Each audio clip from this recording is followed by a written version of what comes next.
माला मेरी भी बहुत रहती है आज, क्योंकि मैं सुबह वहाँ से निकला हूँ, माला नहीं कर पाया। बाद में करना, सारा दिन है, माला करना सारा दिन। हाँ बताओ।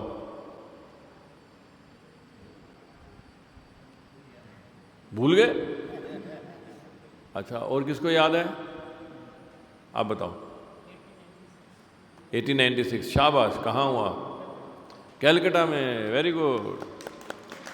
प्रभुपाद जी का जन्म जो है, इनका जन्म बंगाल, कलकत्ता में हुआ। बंगाल का जो वो है राजधानी है, कलकत्ता में हुआ, और 1896 में हुआ। बहुत मतलब 100 वर्ष से भी ज़्यादा हो गए इनके जन्म को, है ना। और 1996 में हमने इनका 100वां वर्षगांठ मनाई थी हमने, 1996 में। तो प्रभुपाद जी का जन्म कलकत्ता में हुआ, वहीं पढ़े, वहीं इन्होंने एजुकेशन ली, वहीं शादी हुई इनकी। शादीशुदा थे, बच्चे हुए इनके, 4 बच्चे थे इनके। और फिर ये जो है केमिस्ट थे, ये केमिस्ट, दवाइयाँ बनाते थे, आयुर्वेदिक दवाइयाँ खुद बनाते थे। और लेकिन इनका जो संपर्क हो गया 1922 में, ये मिले भक्ति सिद्धांत सरस्वती ठाकुर महाराज से, कलकत्ता में ही। कलकत्ता में ही जब ये अभी पढ़ ही रहे थे 1922 में, इनका एक दोस्त है, वो उनको ले गया। 1922 में जब ये मिले प्रभुपाद जी से, मतलब भक्ति सिद्धांत स्वामी प्रभुपाद से मिले, तो जब उनसे मिले तो उन्होंने, संत मिलते हैं तो प्रणाम करते हैं, इन्होंने भी जाके प्रणाम किया। ऐसे ही बैठे हुए थे, उल्टा डंगा जगह है एक, उल्टा डंगा, वहाँ पे मिले पहली बार। तो भक्ति सिद्धांत सरस्वती ठाकुर इनके गुरु बैठे हुए थे, ऐसे सब लोग ऐसे सुन रहे थे। तो ये पीछे से आए और आके इन्होंने प्रणाम किया। अभी प्रणाम करके उठे भी नहीं थे। भक्ति सिद्धांत सरस्वती ठाकुर ने कहा, तुम एक पढ़े लिखे नौजवान हो, तुम क्यों नहीं सनातन धर्म का विदेशों में ले जाते, सनातन धर्म को विदेशों में ले जाओ। 1922। फिर नींद आ गई आपको? क्या चक्कर है? नींद क्यों आ जाती है? रात को नहीं नींद आती है? या सोते नहीं हो? मंगल आरती आ जाते हो? है? क्या चक्कर है फिर? नींद इतनी ज़्यादा क्यों आती है?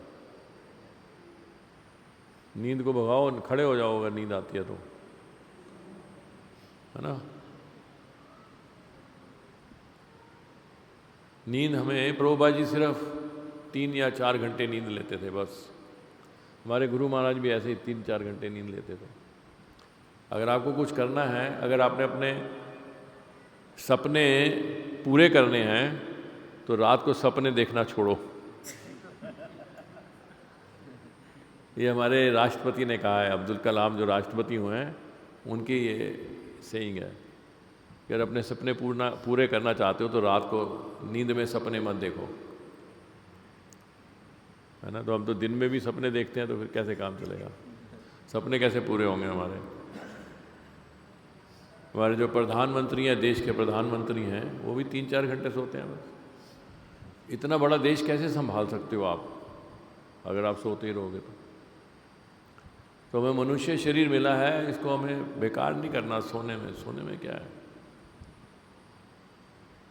जैसे ये रिकॉर्ड कर रहे हैं, ये फ़ोन को इस्तेमाल कर रहे हैं, ये फ़ोन तो ले लें, महंगा से महंगा फ़ोन ले लें और कभी यूज़ ही ना करें इसको, क्या फ़ायदा? वेस्टेज नहीं हो गई? 2 लाख रुपए का फ़ोन लेके आया हूँ, मैं कभी यूज़ ही नहीं करता, संभाल के रखा हुआ है, ख़राब ना हो जाए, पड़ा ही ख़राब हो जाएगा। ऐसे इतने शरीर का इतना ध्यान नहीं रखना हमें कि पड़ा ही जंग लग जाए इसको। इतना ही ध्यान रखो, ठीक है। 5-6 घंटे की नींद, प्रभुपाद जी कहते हैं 6 घंटे की नींद तो लेनी चाहिए सबको, 6 घंटे की नींद जरूरी है। उसके बाद भी अगर नींद आती है तो सोचो क्यों नींद आ रही है और कुछ करो उसके बारे में। एनीवे, तो प्रभुपाद जी जब मिले अपने गुरु महाराज से, उन्होंने जब उनको आदेश दिया तो उन्होंने तभी मान लिया कि मेरे गुरु हैं। और फिर 1933 में उन्होंने 10-11 साल बाद विधिवत दीक्षा ली उनसे, और इन्होंने ही उनको नाम दिया अभय चरण अरविंद। प्रभुपाद जी का नाम जो है अभय था पहले, अभय। अभय इनके पिताजी ने नाम दिया था और इनके गुरु, आध्यात्मिक गुरु ने नाम दिया अभय चरण अरविंद। जैसे हमारे गुरु महाराज हैं, उनका नाम उनके माता पिता ने गोपाल कृष्ण रखा था, गोपाल कृष्ण। प्रभुपाद जी ने उनका नाम बदला नहीं, उनका नाम वही रखा, गोपाल कृष्ण। और जब उनको संन्यास लिया उन्होंने तो उनको गोपाल कृष्ण गोस्वामी। ऐसे ही प्रभुपाद जी अभय चरण, भक्ति वेदांता अभय चरण गोस्वामी इनका नाम हो गया बाद में। तो फिर 1933 में इन्होंने जब गुरु धारण कर लिया तो इनकी जो धर्म पत्नी थी वो इनका साथ नहीं देती थी। उसको लगता था ये क्या है, खाओ पियो ऐश करो। वो इस तरह की औरत थी, खाओ पियो ऐश करो, संसार में आए हैं,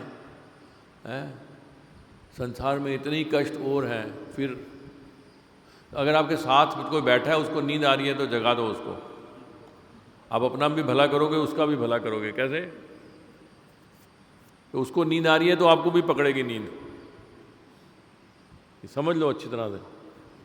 अगर आपको नींद आ रही है ना तो आसपास देखो कोई सो तो नहीं रहा, क्योंकि नींद ऐसे फैलती है आपके साथ जो इसीलिए अगर आपको ध्यान हो, जब गाड़ी चला रहा होता है ड्राइवर, तो जो आगे की सीट पे बैठा होता है ना उसको कहता है सो मत भैया, मुझे भी नींद आ जाएगी, क्या होगा, क्योंकि नींद ऐसे ट्रांसफ़र होती है। तो अगर आपको नींद आ रही है तो आसपास देखो, और अगर आप देख रहे हो किसी को कि मेरे पास सोया हुआ है तो अपने लिए उसको जगा दो कि भैया मुझे भी नींद ना आनी शुरू हो जाए फिर। ठीक है? तो माता जी सुनो, आपको भी फायदा होगा, सबको फायदा होगा। ये लीला है प्रभुपाद जी की। प्रभुपाद जी की लीला सुनने से भगवान की लीलाएं भी हमें समझ में आएंगी, नहीं तो भगवान की लीलाएं तो बिल्कुल समझ में नहीं आएंगी। जब प्रभुपाद जी की लीलाएं नहीं समझ आएंगी तो भगवान की लीलाएं कहाँ से समझ आएंगी। तो प्रभुपाद जी की जो पत्नी थी वो बहुत भौतिकवादी थी।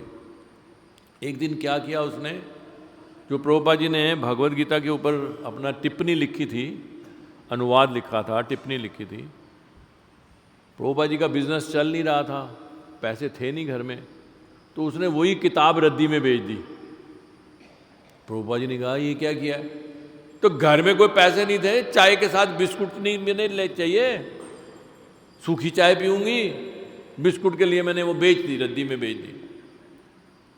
जय श्री श्री राधा माधव ललिता विशाखा की, श्री श्री पंच तत्व की, श्री श्री सीताराम लक्ष्मण हनुमान जी की जय। तो उन्होंने कहा मैंने बेच दी। तो प्रभुपाद जी को बहुत गुस्सा आया। प्रभुपाद जी वैसे ही बड़ा वो करते थे कि चाय छोड़ती नहीं है। चाय प्रभुपाद जी तो नहीं चाहते थे ना, चाय तो नहीं पीते हम लोग। प्रभुपाद जी ने वैसे भी दीक्षा ले ली थी, तो इसने दीक्षा भी नहीं ली थी, इनकी पत्नी ने। तो प्रभुपाद जी को बहुत गुस्सा आया। प्रभुपाद जी ने कहा आज आपको निश्चित करना पड़ेगा कि चाय या मैं, टी और मी, क्या चाहिए आपको, चाय चाहिए या मैं चाहिए। वो इतनी चाय में इतनी आसक्त थी, इतनी एडिक्ट थी, चाय के बिना कोई जीवन है, मजे से चाय पीती रही हो। प्रभुपाद जी कई बार घर से गए थे, कई बार घर से गए थे, बिजनेस के टूर पे और भी कई जगह, वापस आ जाते थे। तो ये चले गए, घर से निकल गए। उसने सोचा कि आ जाएंगे, वापस आ जाएंगे, बहुत बार वापस आए हैं।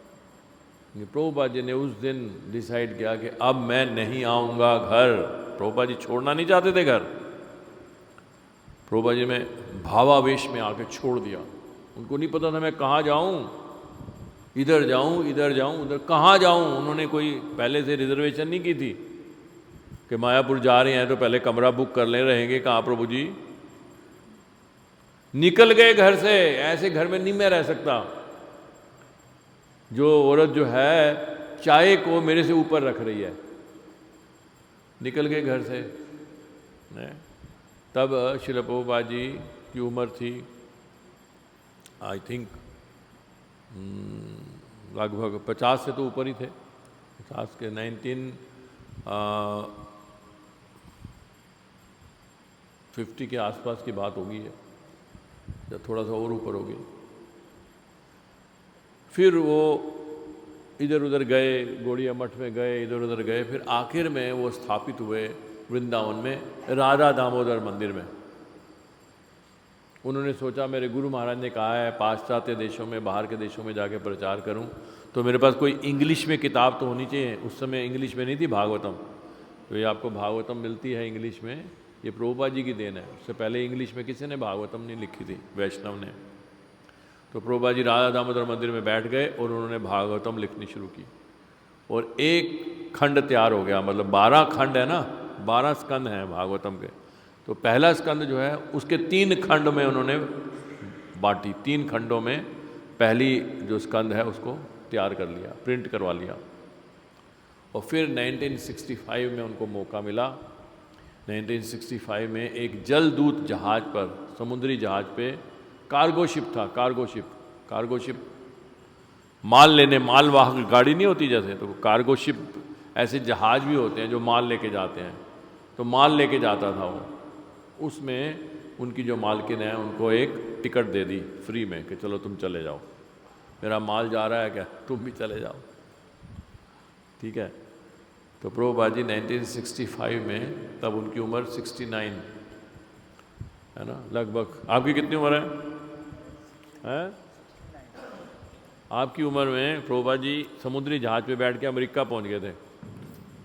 आपको भेजे अमेरिका? हाथ जोड़ रहे हैं देखो। अमेरिका का घर से बाहर नहीं, तो चलो घर से बाहर आए हुए हैं, ये भी अच्छी बात है। घर से बाहर नहीं निकलना चाहता। कितने लोग यहाँ पे हैं जो 69 ईयर्स की उम्र के हैं? हाथ खड़ा करो, या उससे ऊपर हैं? माता जी तो बताएंगी भी नहीं, माता जी तो लोग नहीं बताते ना, माता जी कभी नहीं बताते मेरी उम्र कितनी है, और 69 तो कभी भी नहीं बता सकते वो।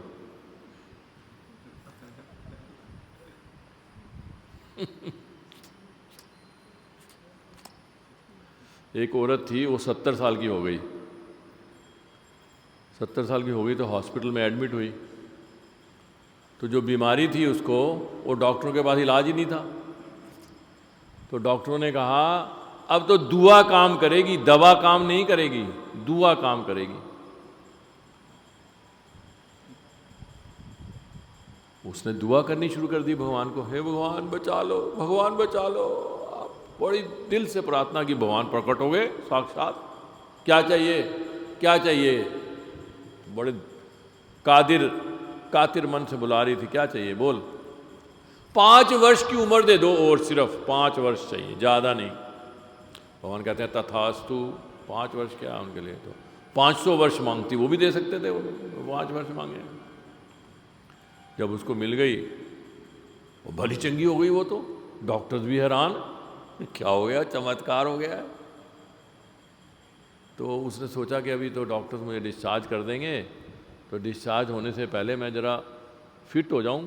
70 साल की जो बुढ़िया को कौन पसंद करेगा, लेकिन आजकल बड़ी सारी तरीके हैं जवान होने के। उसने डॉक्टरों को कहा पहले तो मेरी ये प्लास्टिक सर्जरी करो, ये झुर्रियाँ हटाओ, सब फेस अपलिफ्ट करो, सब बढ़िया से फेस अपलिफ्ट कर दिया उन्होंने, प्लास्टिक सर्जन ने। अब ये इतनी सारी जो यहाँ पे फैट पड़ी हुई है इसको निकालो, पेट को बिल्कुल अंदर करो। उन्होंने सारी फैट निकाल दी, पेट अंदर हो गया। बाल तो खैर वो पहले से ही काला लगा लेती थी, बाल को तो प्रॉब्लम नहीं है, बाल वैसे ही काले करती थी, उसने काले करे हुए थे। तो जी थोड़े दिनों में वो तो 50 साल से ऊपर नहीं लग रही थी, वो सच में बदल गई वो तो। अब उसने कहा, डॉक्टरों को कहा मुझे डिस्चार्ज कर दो, मैं घर जाऊंगी, मैं ठीक हूं बिल्कुल। और जैसे ही प्रभु जी वो अस्पताल से बाहर निकली, एम्बुलेंस आई और उसको मार दिया, मर गई वो। और जब भगवान जी के पास पहुंची तो भगवान जी को कहती है आप भी झूठे हो कलयुग में। मैं तो सोचती थी कि कलयुग में लोग झूठे हैं, भगवान भी झूठे हो जाते हैं। कहते हैं क्या हुआ, ऐसे क्यों बोल रही हो? कहती है आपने मुझे 5 वर्ष के लिए दिया था जीवन, वो 5 मिनट नहीं मैं जी उसके बाद। भगवान ने ऐसे सिर पे हाथ मारा, वो मैं तो तुम्हें पहचान ही नहीं पाया। भगवान बचाना चाहते थे लेकिन पहचान ही नहीं पाए वो। तो ऐसा नहीं करना कि ज़्यादा ही इतना मेकअप कर लो कि भगवान ही ना पहचान पाए आपको जिन्होंने बनाया है, इसलिए ज़्यादा मेकअप नहीं करना चाहिए। भगवान भी देखो आगे सकते में, डॉक्टरों ने इतना, खैर ये तो मजाक है, लेकिन मैं जो कहना चाहता हूँ तो ज़्यादा मेकअप नहीं करना चाहिए। जो हम अंदर हैं, जो भगवान ने हमें जैसे बना के भेजा है वैसे ही रहो, क्या फ़र्क पड़ता है। ये तो हमारे बाहर ही है। कोई कहता है जी अगर आप ज़्यादा पतले हो जाओ, वो इतने पतले हो गए, वो क्या हो गया, ज़्यादा मोटे, वो पेट बाहर निकला हुआ है तुम्हारा, कुछ ना कुछ लोग कहेंगे ही। कोई लंबी लड़की हो, वो तो बड़ी लंबी है, वो छोटी हो, वो तू तो बड़ी गिट्ठी है। नहीं समझ में आ रही बातें, क्योंकि भगवान को मानते नहीं है। खैर बातें आगे चली जा रही हैं, लेकिन मैं चाहता हूं कि आप समझो। आपको अगर बेस नहीं होगा तो नहीं समझोगे। तो अब ये जो बात आ गई है, अब प्रभुपाद जी पहुंच चुके हैं। 1965 में प्रभुपाद जी पहुंच गए अमेरिका में, और न्यूयॉर्क में उन्होंने एक स्टोर फ्रंट, एक छोटी सी दुकान लेके वहाँ पे पहला मंदिर स्थापित कर दिया। अब ये दूसरा मंदिर है, दूसरा मंदिर उनके शिष्यों ने स्थापित किया सैन फ्रांसिस्को में, अमेरिका में ही। अमेरिका में एक सिटी है न्यूयॉर्क, एक सिटी है सैन फ्रांसिस्को। तो वहाँ की अब बात चल रही है। वहाँ पे प्रभुपाद जी ने सबसे पहले रथ यात्रा निकाली। दुनिया में इंडिया से बाहर रथ यात्रा पहली बार सैन फ्रांसिस्को में हुई। सैन फ्रांसिस्को, इसीलिए उसको कहते हैं न्यू जगन्नाथपुरी। वो भी जगन्नाथपुरी है, क्योंकि दुनिया में कहीं रथ यात्रा नहीं होती थी प्रभुपाद जी के जाने से पहले। 1968 में पहली बार रथ यात्रा हुई सैन फ्रांसिस्को में।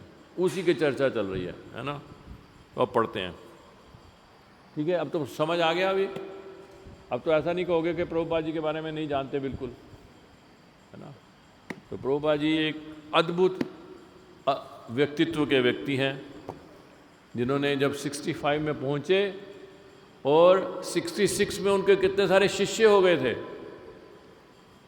और 67 में रथ यात्रा निकाल दी। अमेरिका में कोई जानता नहीं था उनको। लेकिन यही है, जो भगवान के शुद्ध भक्त होते हैं वो तो न्यू जगन्नाथपुरी आप पढ़ चुके हो। अब स्वामी जी का प्रस्थान है ना। तो उन्होंने कहा मुझे कि 1, 2, 3, 4 पैराग्राफ छोड़ दो। तो किसी को याद है एग्जैक्टली कहाँ से पढ़ना है? अमरेंद्र हरि प्रभु ने कहा 3, 4 पैराग्राफ छोड़ देना। एग्जैक्ट नहीं बताया उन्होंने। चलो कोई बात नहीं, थोड़ा सा रिपीट हो जाएगा। मैं यहाँ से पढ़ता हूँ। जब प्रभुपाद सागर तट पर टहल रहे थे तो प्रभुपाद जी को एक मकान में रखा गया। उनका क्योंकि स्वास्थ्य अच्छा नहीं था, तो सागर के तट पर एक जो मकान था उसमें प्रभुपाद जी रुके हुए थे। मंदिर दूर था, जो सैन फ्रांसिस्को में मंदिर था वो दूर था। प्रभुपाद जी स्वास्थ्य लाभ के लिए वहाँ रह रहे थे। जब प्रभुपाद सागर तट पर टहल रहे थे तो उन्होंने अपनी छड़ी से रेत में उठते कुछ बुलबुलों की ओर संकेत किया और कहा, देखो जीवित प्राणी सर्वत्र हैं, कोई जगह नहीं है जहाँ जीवित प्राणी ना हो। और फिर भी वे कहते हैं कि चंद्रमा पर जीवन नहीं है। तट चट्टानदार था और तटीय चट्टानों पर लहरें वज्रपात के समान टूटती थी। तुम ये आवाज़ सुन रहे हो? अब मेरे साथ हो? क्या हो रहा है? हमारा मन जो है हमें छोड़ता नहीं है, भागाता है। शरीर को ले आता है एक जगह, लेकिन वो खुद भागता रहता है। तो किसको पता है क्या बात चल रही है? कौन बताएगा? कोई भी नहीं सुन रहा ध्यान से। शाबाश, वेरी गुड। क्योंकि वो सागर के तट पर घूम रहे हैं और वो चट्टानें हैं वहाँ पे, तो जब लहरें आती हैं तो चट्टानों को छूती हैं। मैं इसलिए कह रहा हूँ कि प्रभुपाद जी क्या सोच रहे हैं। तो देखो जरा प्रभुपाद जी में और हमारे में क्या फ़र्क है। आप सोच भी नहीं सकते जो प्रभुपाद जी सोच रहे हैं। प्रभुपाद जी कहते हैं, तुम ये आवाज़ सुन रहे हो? श्रील प्रभुपाद बोले, यह गोपियों की धड़कनों की प्रतिध्वनि है, वे कृष्ण के वियोग का अनुभव कर रही हैं। जिसको कहते हैं कृष्णा कॉन्शियसनेस, ये कृष्णा भावना भावित है प्रभुपाद जी। प्रभुपाद जी उन चट्टानों में जो हम तो एंजॉय करेंगे, क्या खूबसूरत आवाज़ आ रही है, प्रभुपाद जी कह रहे हैं नहीं, ये तो जो गोपियां हैं उनके हृदयों की जो धक धक है वियोग में, भगवान कृष्ण के वियोग में, वो है ये। वो भी वियोग का अनुभव करते थे ना प्रभुपाद जी, इसीलिए तो उनको भी लग रहा है। हमें तो वियोग होता नहीं है, हमें संसार से वियोग होता है ना, संसार से वियोग होता है। छूट गया मेरा, आगे सुनो। वे 1 घंटे तक टहलते रहे, जब तक कि उनके दोनों युवा सेवक थक नहीं गए। वो बूढ़े हैं, उनके साथ जो चल रहे हैं वो युवा हैं, वो थक गए। प्रभुपाद जी चलते रहे, क्या टहलने में मैं तुम्हें थका रहा हूँ? वो हंसे, वे हंसे, इस टहलने और मालिश से ही मेरे जीवन की एक एक दिन करके रक्षा हो रही है। तब वे आगे टहलते रहे। तो प्रभुपाद जी ने कहा, ये मैं जो रोज़ वॉकिंग करता हूँ, टहलता हूँ, इसी से मेरी रक्षा हो रही है, और आप जो मुझे मैसाज देते हो, मालिश करते हो मेरी। अंत में 11 बजे तक सूर्य बादलों से निकलकर पहाड़ों के ऊपर प्रकट हुआ। श्रील प्रभुपाद एक तौलिए से अपना सिर ढके हुए तट पर पड़ी एक फोल्डिंग चेयर से सूर्य प्रकाश का सेवन करते हुए बैठ गए। वे कहते रहे कि उन्हें और अधिक प्रकाश की आवश्यकता थी। दोपहर के खाने के बाद आकाश फिर मेघाच्छन्न हो गया। तो वो आई इसीलिए थे कि धूप मिलेगी। न्यूयॉर्क में धूप नहीं थी, न्यूयॉर्क में धूप नहीं मिलती थी, तो उनको धूप चाहिए थी, प्रकाश चाहिए था, सूर्य चाहिए था, इसलिए वो सैन फ्रांसिस्को आए। संध्या समय प्रभुपाद ने कीर्तनानंद और उपेंद्र को बड़े कमरे में बुलाया और मंद ध्वनि में उनके साथ हरे कृष्ण और गोविंद जय जय कीर्तन किया। वे कमरे में एक बड़े वृत्त में उनके आगे आगे चलते रहे। कृष्ण के चित्र के सामने रुककर हाथ जोड़े हुए वे नतमस्तक हो जाते, फिर मुड़कर वृत्त में चलने लगते। तो जो कमरा था उनका, उसमें ऐसे ऐसे वो घूम रहे थे, बाहर नहीं अंदर ही घूम रहे थे, और शिष्य भी पीछे पीछे घूम रहे थे। 8 जुलाई मतलब 1967, 1967, 8 जुलाई। कुछ भी नहीं है अभी तो। 65 में तो उन्होंने कदम रखा है वहाँ। 2 साल हुए हैं, 2 साल में अब देखो रथ यात्रा निकल जाएगी। 8 जुलाई को जब प्रभुपाद पैराडिसियो में 2 दिन बिता चुके, वो उस जगह का नाम है जहाँ प्रभुपाद रह रहे थे, श्याम सुंदर और मुकुंद सैन फ्रांसिस्को से वहाँ कार से पहुँचे। अगला दिन रथ यात्रा का था, 9 जुलाई को रथ यात्रा थी, और श्याम सुंदर और मुकुंद ने जो प्रभुपाद के सितंसन बीच पहुँचने के बाद उनके पास आने वाले पहले भक्त थे, उन्हें रथ यात्रा की तैयारियों के बारे में बताया। निस्संदेह पूरा उत्सव प्रभुपाद के विचार की उपज था, और सैन फ्रांसिस्को के भक्त ठीक वही करने की कोशिश कर रहे थे जो प्रभुपाद ने उनसे करने को कहा था। अब देखो प्रभुपाद जी के जो शिष्य हैं वो क्यों सफल हुए, हालांकि उनको कुछ पता नहीं था, उनको कुछ नहीं आता था। हिप्पी थे, हिप्पी आप जानते हो, हिप्पी लोग मिलते हो कोई, आप देखा हुआ हिप्पियों को कैसे? हाँ, पागल की तरह लगते हैं, पागल ही होते हैं हिप्पी जो है। कुछ भी ड्रग्स ले लेंगे, कहीं यहाँ पे घूमते रहते हैं, दाढ़ी बड़ी हुई है, बाल बड़े हुए हैं, नहाए ही नहीं है, और ड्रग्स लेके पड़े हुए हैं कहीं पे। ये थे हिप्पी। वो इन लोगों को पकड़ा। ये जो मुकुंद जो आ रहे हैं, मुकुंद ये जेल में चले गए थे उसकी ड्रग्स के, हालांकि इन्होंने कुछ किया नहीं था, लेकिन क्योंकि कार्य तो वही था ना, तो पकड़े गए, जेल में घूम के आए थे ड्रग्स के चक्कर में। मुकुंद जो आज मुकुंद गोस्वामी हैं, बहुत बड़े लीडर हैं हमारे इस्कॉन के, हिप्पी थे वो।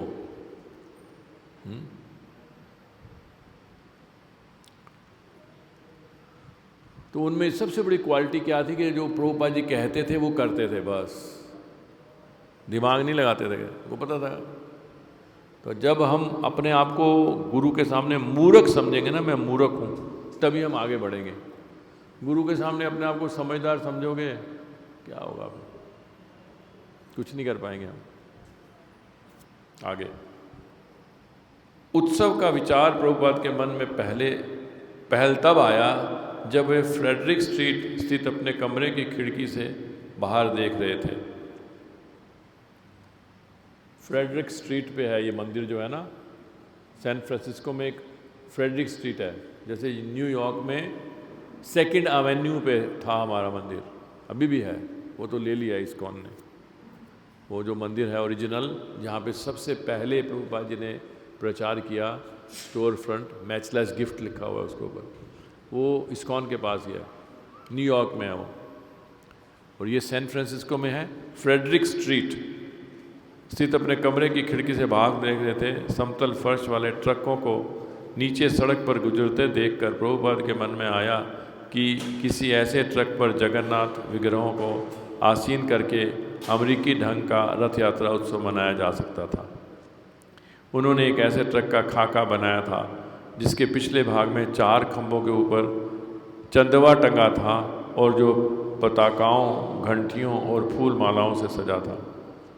और उन्होंने श्याम सुंदर को बुलाकर कहा था, रथ यात्रा के लिए ऐसी गाड़ी तैयार करो। अब वैसी ही एक गाड़ी फ्रेडरिक स्ट्रीट में मंदिर के बाहर खड़ी थी, जो पीले रंग की भाड़े की एक हर्स ट्रक थी और डिगर्स की ओर से दी गई थी। उसमें 5 फुट वाले खंभे लगे थे जिस पर पिरामिड स्टाइल कपड़े का चंदवा तना था। इसमें फोटो भी होगी उसकी।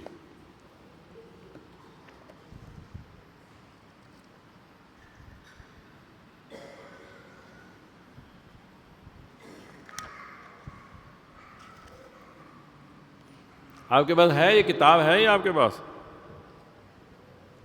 आपके पास किताब है ये? कितने लोग हैं जिनके पास लीलामृत है? बहुत सारे लोग हैं, नहीं है। आप सब लोग ये किताब लो।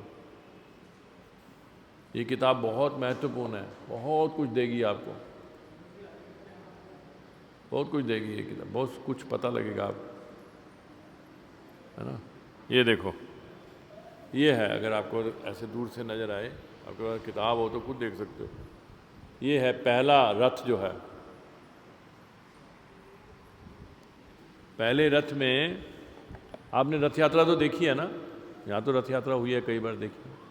तो तीनों ऐसे ही बैठे होते हैं ना, जगन्नाथ, बीच में सुभद्रा और फिर बलदेव। वहाँ पे तीनों अलग अलग, ये अलग अलग हैं। एक तरफ जगन्नाथ देख रहे हैं, सामने सुभद्रा देख रही है, एक तरफ बलदेव देख रहे हैं, ताकि साइड वालों को भी नजर आए। इतना ऊंचा नहीं है ये, हमारा रथ तो बहुत ऊंचा होता है ना। तो ये ट्रक है, तो ऐसे ऐसे रखा गया था उसको। अब देखो, अगर ध्यान से देखोगे तो ये जगन्नाथ जी इधर खड़े हैं, बीच में सुभद्रा है और इधर बलदेव है, अलग अलग डायरेक्शन में है तीनों।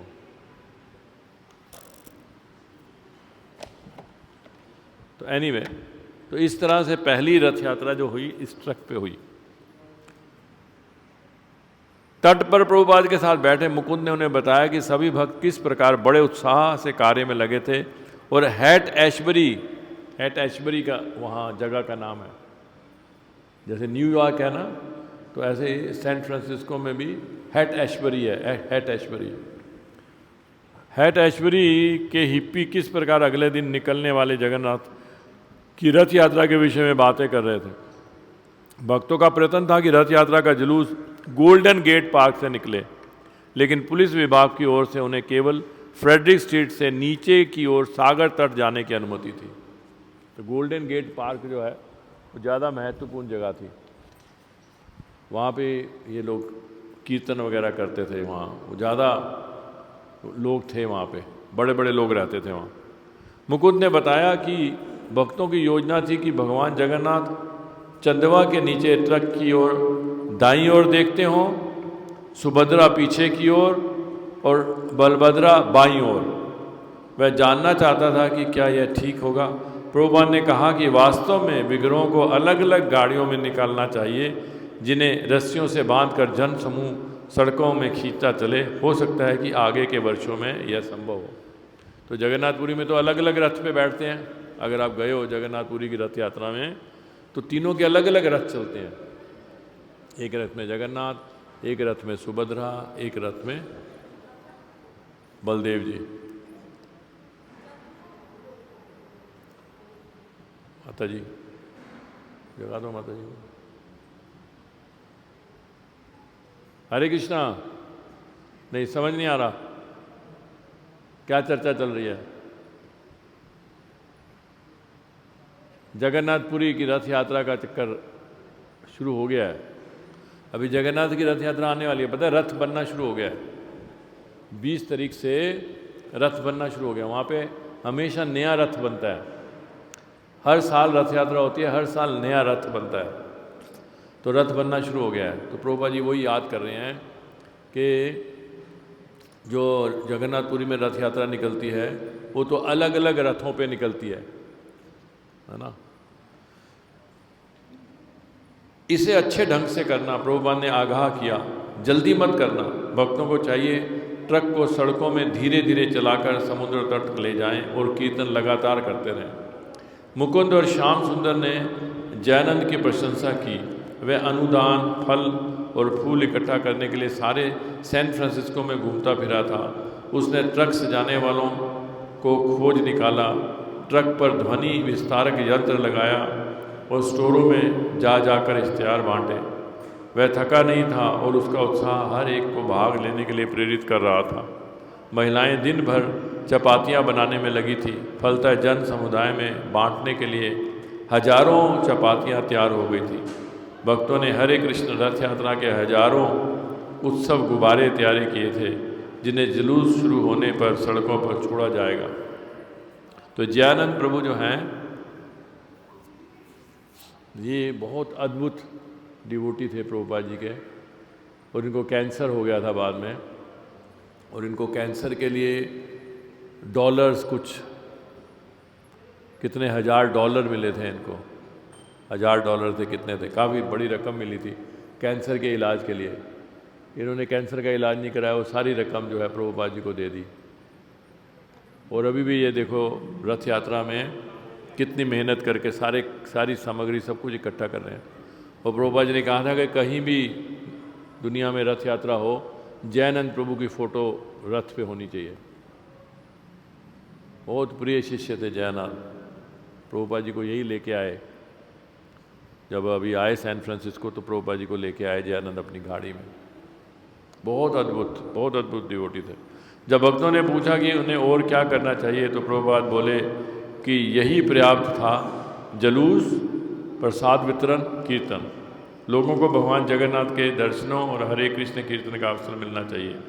पूरी यात्रा में रथ के सामने कीर्तन और नृत्य होना चाहिए, लेकिन इसे बढ़िया ढंग से करो। प्रभुपाद ने कहा इसे इतने बढ़िया ढंग से करो जितना तुम कर सकते हो और भगवान जगन्नाथ संतुष्ट होंगे। तो यहाँ एक मैं ख़त्म करता हूँ। आप कोई निशान लगा लो। कैसे लगाओगे निशान, है ना? पक्का होना चाहिए ना। आगे यहाँ से पढ़ना, ये जो है 788 पेज है, मैं यहाँ ये लगा देता हूँ और नीचे का पैराग्राफ है। ओके, तो लीला अमृत ख़त्म हुई अभी। आप लोगों का कोई प्रश्न है तो पूछिए।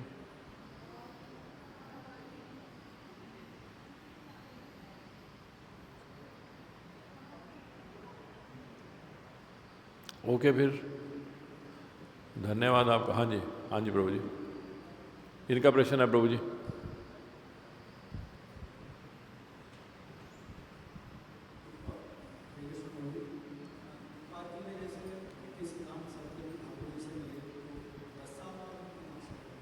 ग्यारह साल बाद, हाँ 1922 में मिले। 1933 में उन्होंने दीक्षा ली,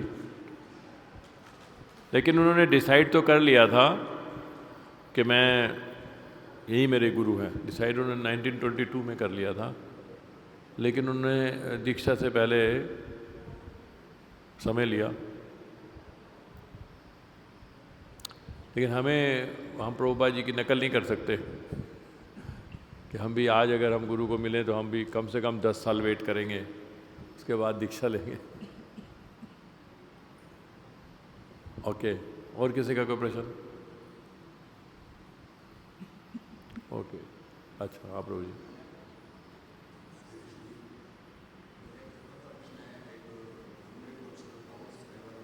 अच्छा, हाँ हाँ, तुलसी माता पे डेली जल चढ़ाते हो आप? हाँ, गुड।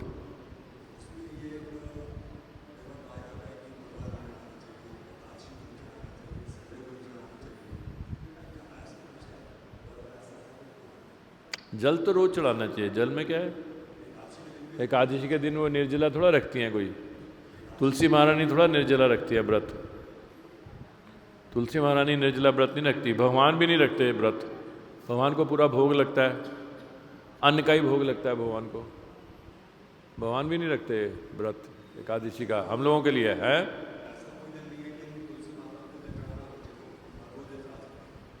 द्वादशी वाले दिन हमें कहते हैं कि तुलसी नहीं तोड़नी चाहिए, ऐसा सुना है।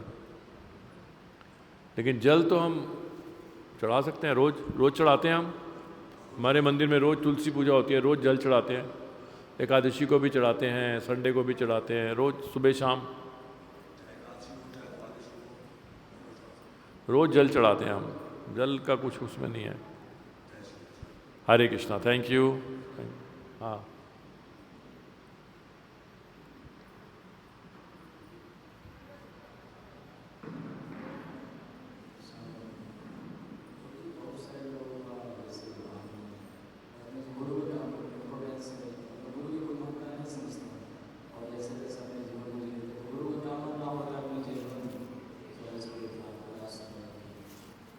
भक्ति में तो गुरु का बहुत महत्व है। गुरु के बिना तो कुछ भी नहीं मिलेगा आप। भक्ति तो बहुत सूक्ष्म है ना, जैसे आत्मा सूक्ष्म है, भक्ति भी बहुत बड़ी सूक्ष्म है। पता ही नहीं लगेगा भक्ति कर रहे हो कि नहीं कर रहे। तो गुरु ही बताएगा ना, ये माया में हो कि भक्ति कर रहे हो आप। बहुत महत्व है गुरु का। भक्ति हर जगह गुरु का महत्व है। पोपा जी समझाते हैं कि साधारण चीज़ को भी समझने के लिए आपको टीचर की आवश्यकता होती है। गुरु मतलब टीचर। और आध्यात्मिक जीवन तो बहुत सूक्ष्म है, इसके लिए तो बहुत ज़्यादा जरूरी है गुरु के निर्देशन में, नहीं तो समझ ही नहीं आएगा। आप शास्त्र पढ़ रहे हैं, मैं एक उदाहरण देता हूँ आपको। शास्त्र में लिखा है, रोको मत जाने दो। शब्द ही तो हैं, 4 शब्द। शास्त्रों में तो शब्द ही लिखे हैं ना। मैं एक उदाहरण दे रहा हूँ। शास्त्र में मान लो ये लिखा है, ये शब्द आया कहीं पे, 4 शब्द आए, रोको मत जाने दो। अब देखो, 2 लोग इसका बिल्कुल अलग अलग मीनिंग निकाल सकते हैं। कोई उसको पढ़ेगा रोको मत जाने दो, दूसरा पढ़ेगा रोको मत जाने दो। 4 ही शब्द बोल रहे हैं दोनों, लेकिन मतलब उल्टा हो गया। तो शास्त्रों को कौन समझाएगा फिर ऐसे? इसलिए प्रभुपाद जी के पॉपट बहुत जरूरी हैं। साधु, शास्त्र, गुरु, तीनों की आवश्यकता है हमें। कई लोग को सोचते हैं गुरु जी गुरु जी गुरु जी गुरु जी गुरु जी गुरु जी गुरु जी गुरु जी गुरु जी, वो भी नहीं चलेगा। गुरु जी गुरु जी गुरु जी गुरु जी, सब जगह लिख देते हैं गुरु जी गुरु जी गुरु जी गुरु जी गुरु जी। फोटो भी गुरु जी गुरु जी, भगवान की फोटो ही नहीं है, फोटो गुरु जी, उससे भी कुछ नहीं चलेगा। गुरु, साधु, शास्त्र, तीनों आपके जीवन में अगर होंगे तो आपका सीधा जाओगे आप, नहीं तो धोखा खाओगे। एक चीज़ को पकड़ोगे तो धोखा खाओगे। कि शास्त्रों का कुछ भी मतलब निकाल लोगे, कौन समझाएगा आपको कि ये गलत मतलब निकाल रहे हो आप, है ना। तो इसीलिए ही हमें शास्त्रों को पढ़ना है प्रभुपाद जी के परपड़ के साथ, तब समझ आएगा। नहीं तो कुछ का कुछ अर्थ निकाल लो आप, कुछ का कुछ अर्थ निकाल लो, और फिर जब इस तरह से चलोगे तो आपका जीवन सुंदर हो जाएगा। आपको अपने जीवन में असली सुख का अनुभव होगा, दिव्य सुख का अनुभव होगा। नहीं तो सब कुछ होते हुए भी दुखी रहोगे आप। वही वही मतलब फ़र्क नहीं नज़र आएगा।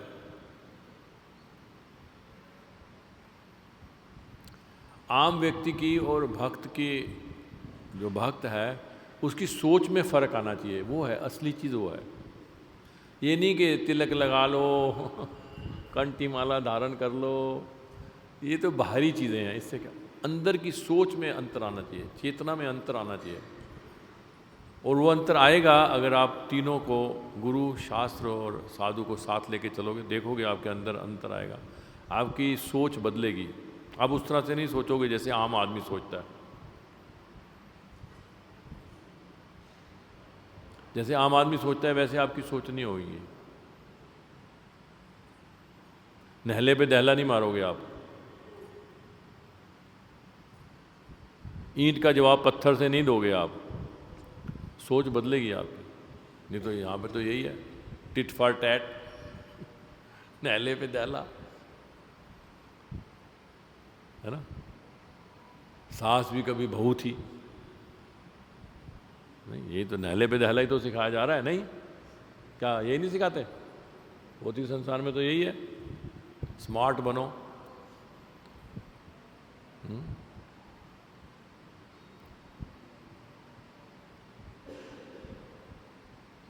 लेकिन उसमें सुख नहीं है।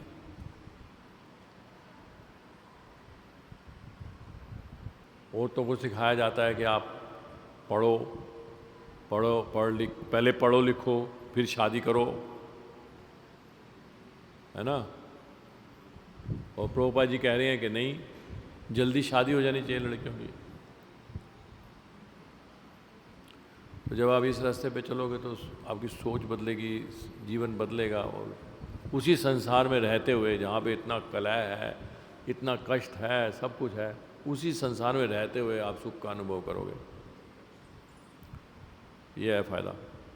Okay, thank you, thank you. हाँ जी,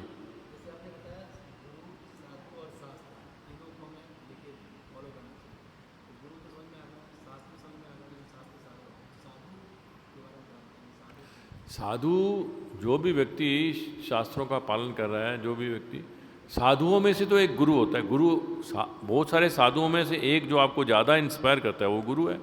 साधु है, गुरु भी तो साधु है। साधु नहीं है तो गुरु कैसे हो गया वो? शास्त्र आएंगे, साधु आएंगे, फिर गुरु आएगा आपके जीवन में। गुरु वही साधुओं में से, आप 10 साधुओं के साथ संग कर रहे हो, एक व्यक्ति आपको ज़्यादा प्रभावित कर रहा है, उसको आप गुरु बना लेते हो। शिक्षा गुरु, दीक्षा गुरु, वो गुरु हो जाते हैं। साधु तो सारे जो भी व्यक्ति हैं, जो भी आपको भगवान का संदेश दे रहे हैं और जिनके अपने जीवन में भी, जो जीवन से भी साधु हैं, सुस्वादु नहीं है कई साधु सुस्वादु होते हैं। साधु का मतलब है जिसका अपना इंद्रियों पे वश है, जो भगवान के लिए समर्पित है, वो है साधु। तो ऐसे कई लोग हैं। इस्कॉन में तो कितने आपको लोग मिलेंगे ऐसे। इस्कॉन संस्था प्रभुपाद जी ने बनाई इसीलिए। इसलिए तो कह रहा हूँ, अगर आप प्रभुपाद जी की लीलामृत को पढ़ोगे तो आपको पता लगेगा पर्पस क्या है इस्कॉन बनाने का, क्यों प्रभुपाद जी ने इस्कॉन बनाया। संघ के लिए बनाया।